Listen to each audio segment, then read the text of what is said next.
Hey there everyone, how is it going? Today's video is going to be a series, the first in a series of understanding dreams, all things related to dreams, interpretation of dreams, dream symbolism, all that stuff. The Lord has been putting me through lessons to study this stuff and have a deeper understanding so that I can help people in this area. Dreams, I've talked about this before on my page, actually. You can find some videos, but dreams are something that many people brush off or don't think that they're important, but actually they're a communication from God. We see this throughout scripture, and honestly, throughout history, people always revered dreams as very important. It's only in this recent era that people have kind of brushed off dreams, but dreams have oftentimes save people's lives, even whether they realized it was God or not. So dreams are a really important thing to take note of. And if you do, since it's such a common way in which the Lord speaks, if you do take note of this, you will automatically have elevation within your spiritual walk, within your relationship with God. Because from his perspective, he's speaking to you day after day, or night after night, I should say, and you're just unaware. And whatever he's speaking to you, whatever he's telling you in your dreams, it can protect you, help you avoid a situation, help you to know how to pray for another person, a family member within whatever situation, they have going on, to prepare you for something, good or bad. So dreams are super, super, super important. And I'm going to talk about what the difference is between a dream from God versus from our soul or our subconscious. I know many people in the world, they think that all dreams are just, either what you fixated on or your subconscious. And that's not true. There is truth to that, but it's not the full truth. There are different types of dreams, and basically, in summary, you can kind of put it into two categories. Is this a dream from God or is this not? I know some Christians like to debate whether there's dreams from the devil or not. I'm not going to get into that. Personally, I don't really know, to be perfectly honest with you. But that's not even our focus. Our focus is going to be dreams from God versus not from God. So it's super important to take note of dreams. Personally, when I started to take note of dreams, it was as if like I unlocked a portal or something like that. Like my relationship with him just got so much deeper because it was like, oh my gosh, you've been speaking to me in this way, and understanding the symbolism and everything behind it made it so that I had to be in pursuit of him and the way he speaks. And it's done so much good for me in my walk, in my faith, and I want to help other people in that area. This is what the Lord has told me to focus on in this time. So that's what this is. So a dream from God. There's a few different ways in which that can look. There's something called a vision of the night, and I'm not going to talk too much about that. I'm going to focus on regular dreams, but there is such a thing as a vision of the night where you have an encounter with him in the middle of a dream. That's something that you may or may have not had. It's rarer, but it will seem or feel like a dream, but also not. It will resonate deeper than a dream. Like for instance, for me, like that is how I actually ended up back into the faith, was through a vision of the night. I said, oh, this is real. He's real. Like I can't deny it anymore. I can't like try and live my life anyway. So is really impactful. And scripture shows a few examples of this and speaks of it in, oh Lord, I think it's Isaiah. It talks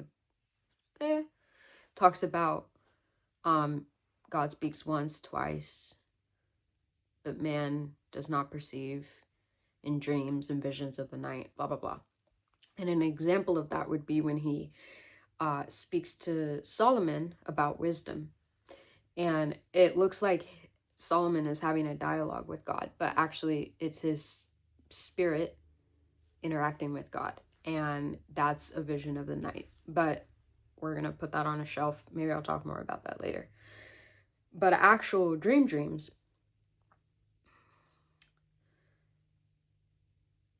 which we all have had, hopefully, are how God visits us at least once in the day. You know, God is always speaking, but that's one of the ways in which he often makes himself known. You don't even have to be a Christian for that. Sorry, something just fell. So a dream from God typically looks like this. It's typically on the shorter side of things. It's not like, I don't know if anyone else actually even can relate to this, but I've had some dreams where it's almost like I've just woken up from watching a movie because it's so long. Typically he's not speaking in that. There might have been an element to it. That's where God spoke, but typically that's not the case. Not in a direct way. Now, that can actually be a sign of a divine, like, say you are a writer, or something, or a business person or whatever, and you have this really long dream and you're trying out a new product or something like that. It could be the Lord actually prompting you to, what is it called? There's a word for it. I can't think of what it is off the top of my head, but it's like an epiphany, kind of, like a divine inspiration. That's what it is. So that can very much be a thing. So that is still God speaking, to be fair, but I'm talking more like on a normal level, what your average person would experience. So typically they're shorter. They kind of get to the point. They're very clear. You won't, if you ever had a dream where you go from being in this scene to this scene to this scene to this scene and nothing makes sense, most likely that's not a dream from God. Dreams from God are very, like, clear. Now, when I say they're clear, I mean there's a storyline to follow. You can wake up and write it down. I don't mean that they're clear in that you'll understand, or you might think that you understand and you don't understand. A little side note is dreams are a language. So in order to understand them, you have to understand the vocabulary of the language, and knowing how God speaks will also help with that. You can't just take, I've mentioned this before, but you can't just take, oh, okay, I see something in the dream, so this is how it's going to be in real life. It doesn't work like that. And this is often where people in the world and dream interpreters of the world get it wrong. Not like, sometimes they take like things as literal things, or they just misunderstand the symbolism of something, because something can symbolize, it can have more than one, like, symbolism attached to it, if that makes sense. So they're typically shorter, dreams from God, very precise, very clear. When you wake up, you'll probably be able to write it down. And most likely, you will feel a sense of either joy and excitement or trouble, like a troubling feeling, or like a disturbed feeling, or a feeling of just like obligation. So with the joy, if you genuinely wake up and you're just like, I have a praise, like I just feel so good, God spoke to you. And you've got some blessings coming your way. I've noticed that even if you have like a dream that you may think is from God, or like a carnal dream, as it's called, or a dream from your soul or flesh, however you want to say that, you may wake up and you may be smiling and stuff, but it's not the same as joy. To understand that, you have to have known what it is to have the joy of the Lord. I don't know how else to explain it. I think it's just something that you have to experience. So there's joy that you will feel, or you will feel a sense of dread. Like, and actually the dread and the what did I say? Like a sense of obligation, those two go hand in hand. So you will feel like, oh my gosh, I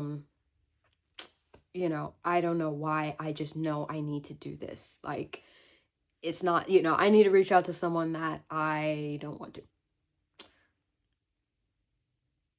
That overwhelming sense of obligation is indicative of the Lord speaking actually in general, especially when it defies like how you personally feel. That's just in general, but definitely in a dream, when you wake up and you just have this, I have to pray for this person. I don't fully understand why, but I have to. Or I know exactly why. I know what I saw. I have to pray against this. God spoke. One thing that people misunderstand is that I think they think that scary dreams automatically mean a dream from the devil or not from God.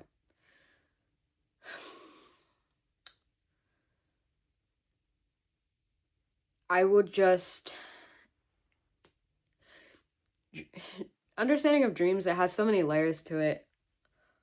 Like, there's so many different considerations because it depends on where you're at spiritually as well. Like, what you have going on inside of you. If you're, for instance, living in sin or compromise, whatever the case is, that can play a role in the kind of dreams that you have, number one, and number two, your interpretation of it. A carnal mind will always interpret it with carnality, interpret dreams with carnality, receive dreams with carnality. And while it might not be false, there's great room for error with that way of thinking because dreams are spiritual.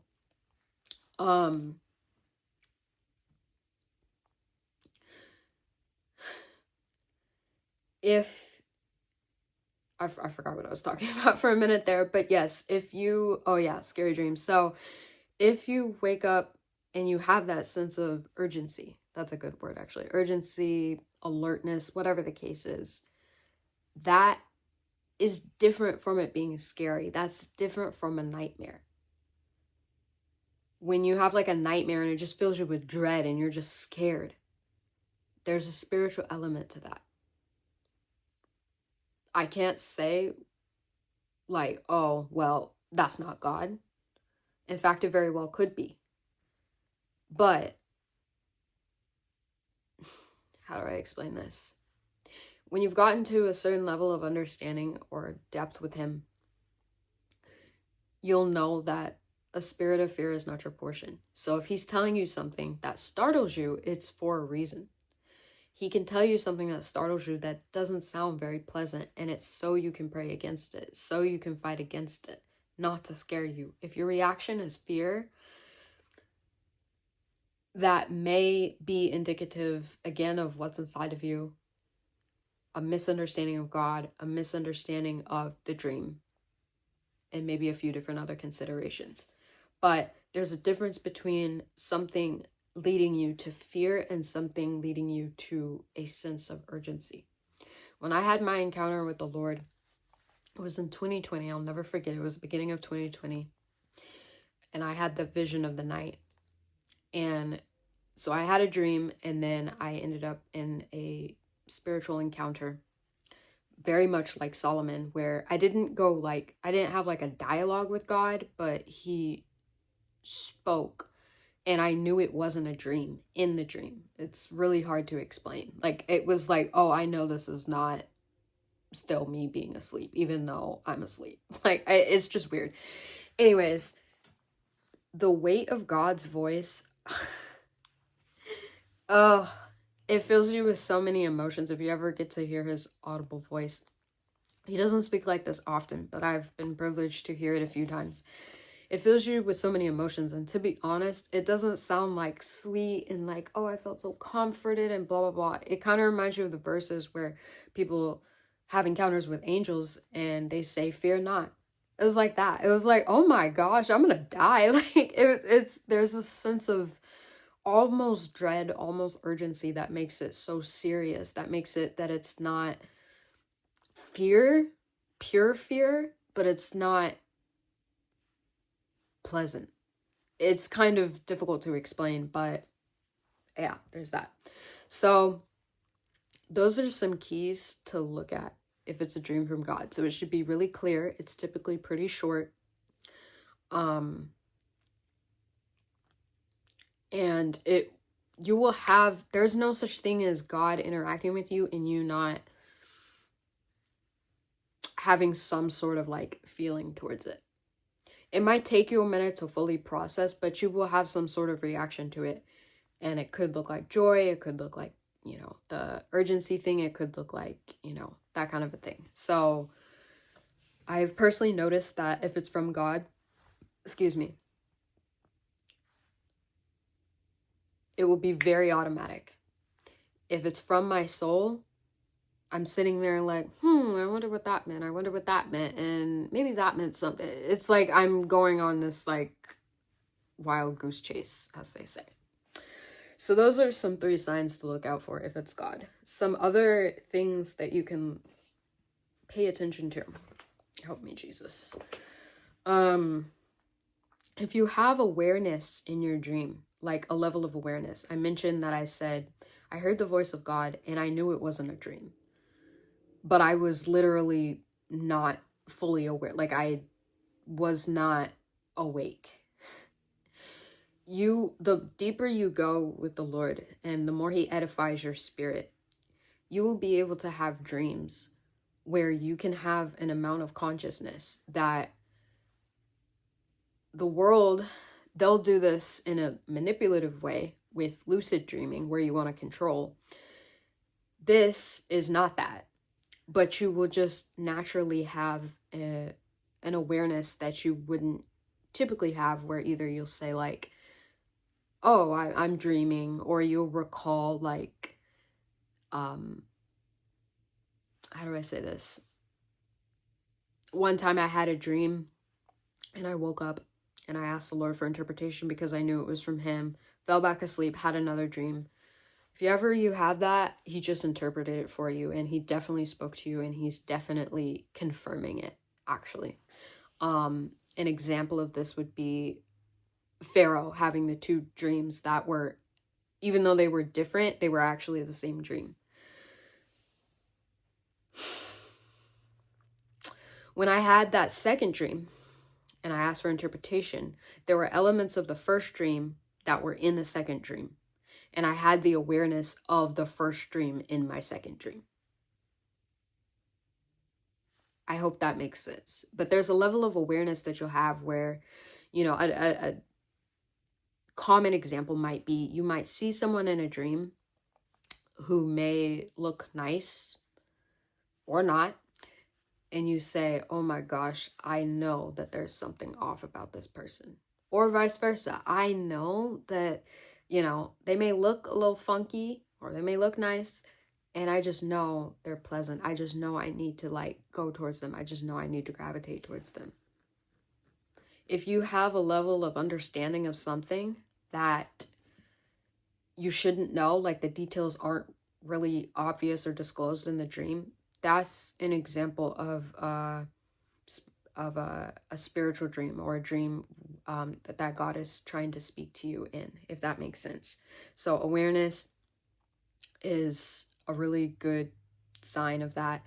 And the more you become edified in spirit, the more you will have awareness in your dreams. One area this really works well with is if you're dealing with a demon, because I know people have different experiences with this, but in my dreams, thank the Lord, they're always looking like normal people. I know some people have some really truly scary experiences, but they're always looking like normal people. But the issue with that is that prior to taking this stuff seriously, I always just brush it off as, oh, that's just so-and-so, you know, doing so-and-so, being so-and-so, whatever. Like, I didn't take it seriously. For a while when I was struggling with the spirit of lust, I would see myself having sex in a dream with someone. I didn't know who they were most of the time. And I just thought, like, okay, that's just that. And then I started to be like, okay, this is happening a little bit too much. And I feel very disturbed by this. So I came to understand that whenever you are having sex with someone in a dream, outside of probably your husband or your wife, depending on the dream, but outside of that, you have a spirit of lust after you for sure, or a spiritual husband or spiritual wife, which I'm not going to get into that right here and right now, but those type of demonic afflictions you will only see at night. So there's certain stuff that you can only see at night. And in fact, we're a little more sensitive to spiritual things at night. I don't really understand why. Maybe it's because we don't have a bunch of distractions, but I'm not sure. And that's also why God is incentivized to speak to us. So it kind of works both ways. So awareness. Can't read my handwriting here. Consistent storyline, like I mentioned. God won't be having you like be here, be there, go there, and then all of a sudden you found yourself like naked in Times Square, and then all of a sudden you found yourself like eating a bowl of beans, and then like you were in a car, you know, like those kind of dreams. That's not God. And I'm trying to save you from trying to my God, when I first started out with this, I just assumed all dreams were God. So I would try and interpret every little thing, and it's just like, what does this mean? I was in so much confusion. It literally drove me to tears. So don't do that to yourself. That's not God. He can speak in a soul dream, but I'll come back to that in a second. I'm almost finished here. So another sign that God is speaking to you in a dream is that you have a repetitive dream. Last year, I had a dream, a reoccurring dream, both the same dream, but also told in different ways, like 5 to 7 times or so, I think. Last year, yeah. And my God, all I can say is I wish I took it seriously. I did not understand what the Lord was saying. Maybe he'll have me share it. I don't really feel like sharing it right now, but my goodness, I wish I took it seriously. If you have a repetitive dream, outside of, you know, you, like, if you're giving into, like, let's just say, like, you, I don't know, like, watch a movie, like, every single day. That is going to have an effect on your dreams. And you may have similar dreams if you're watching similar kind of movies. That's different. This is something where I know there's no real reason for me to be dreaming this same dream. And I mean like literally the same exact dream. That is an indication. Because if you think about it, that is such a weird occurrence to have the exact same dream or a very, very similar dream. It's very odd. It's one of those things that I just consider like a glitch in the matrix, so to speak, that's actually God. Like it's not just some weird coincidence. So if you have repetitive dreams, if you have, like I mentioned earlier, a dream, you wake up, you go back to sleep, and then you have either a similar dream or a dream that continues from that dream or pulls themes from that first dream, God spoke to you. In Genesis, when he speaks to Pharaoh and Joseph interprets it, he says, you had this dream twice because this is firmly decided by the Lord. So he's saying this is going to happen. Because sometimes in dreams, God is giving you them, most of the time actually, to warn you, to pray against something so it doesn't happen, or to prepare you for like a blessing to come so you'll know what's up. There are times though that there are certain things that are his perfect will in which we cannot avoid. So he's saying, look, this is what's up. I'm gonna tell you once, I'm gonna tell you twice, okay? Committed to memory. Another sign it's from God. Oh, yeah, I mentioned that. You wake up with joy, all that kind of stuff. And yeah, just to reiterate, if you have a dream where you're kind of like confused and kind of just like, if you can brush it off, if you forget it, you know, all that kind of stuff, that's less likely a dream from God. Now, you can forget a dream from God. You can, depending on how edified your spirit is, because you won't really see the significance of it and you're just whatever. I mean, the Lord had been speaking to me and to all of us like our whole lives, and I don't remember all my dreams ever. I just remember since I've been taking them seriously, or the really, really impactful ones. So, yeah. Another really interesting thing, last point with dreams from God, is that there will be something that will be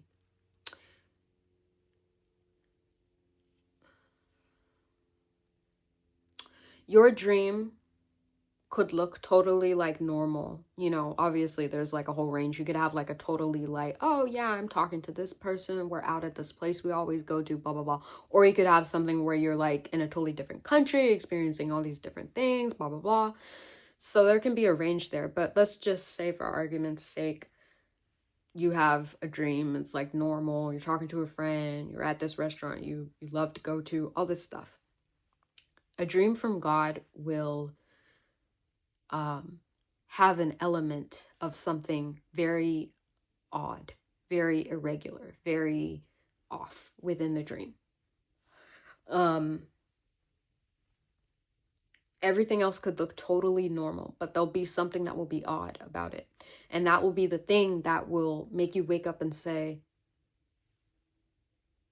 that dream was something. Or, oh my gosh, that made me feel so joyful. Or, oh my gosh, like, Lord, what? That odd thing will, if your spirit is built up, that odd thing will be the thing that will capture you. So that can look like a number of things. An example could be like, if you do have a dream where you go to a restaurant, everything might be going fine, and then someone random may come up and just say, hey, I'm going to pay for your meal. And then you wake up.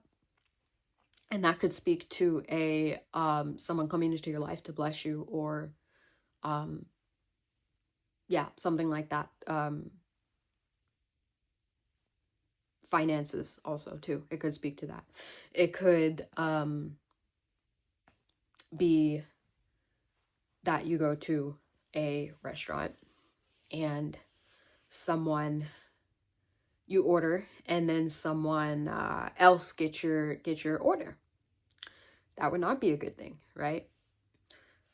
So everything else could look fine and normal, but then you have that weird thing that happened. This is seen in Pharaoh's dreams. This is seen in, well, all the dreams that God gave, it's seen. With the cupbearer and the baker, they had like that element of surprise, so to speak. This is the thing that really makes it, okay, this is a dream from God, because it's normal other than that one thing. And that's going to be also your key for interpretation. And I'll get into that more in a different video, but that will be like your hook. That'll be, okay, this is what I really need to pay attention to. So those are some ideas that our dream is from God. If it's a soul dream, as I mentioned, you'll be here, there, everywhere, and nothing will really make sense. You can have like a whole bunch of different scenes in the dream. That's a really good indication that it's your soul. Another indication would be something you have spent a lot of time engaging in can find its way in your dream. What a soul dream looks like would be, well, it can look like a lot of things, but one thing that can really shape you having dreams from your soul